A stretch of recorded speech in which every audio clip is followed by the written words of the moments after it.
কিছু না। তাহলে চেঁচালি কেন? এমনি বাতিটা একটু বন্ধ করে দাও না। এইটাতে তোর এত কষ্ট? তোর সাথে অলস হয় কিভাবে? আমি তো তোমারই মেয়ে। আমি পারবো না, তুই নিজে নেমে এসে সুইচটা অফ কর। আজকের মতো আমার এই কাজটা করে দাও, কালকে থেকে তোমার দিয়ে আমি কোনো কাজ করাবো না। আমি পারবো না, নিজে সুইচ অফ কর। যত সব।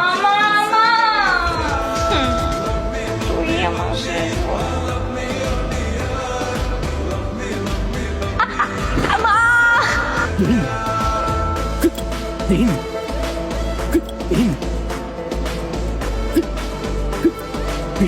আমি তোমাকে বলছি না, আমার একমাত্র আদরের মেয়ে তো।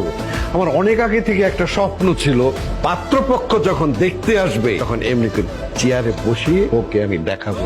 ওহো ও তাই, স্বপ্ন স্বপ্ন স্বপ্ন বাস্তবায়ন করছে। উনি আসলে আগের মতো অলস আছে, স্বপ্ন টপ্ন কিচ্ছু না, উনি মিথ্যা বলছে। মা তুমি একটু হেঁটে দেখাও তো। হেঁটে দেখাবো? এখন আমাকে দেখেন, আমি যাওয়ার সময় তো হেঁটে যাব, তখন আমার হাঁটা দেখে। হাঁটতে কষ্ট হচ্ছে তাই তো? ঠিক আছে আপনি বসে থাকেন, হাঁটতে ঠিক আছে। আপনি যেহেতু আমাদের সামনে বসে আছেন, আমাদের সবাইকে একটু খাবারটা পরিবেশন করেন।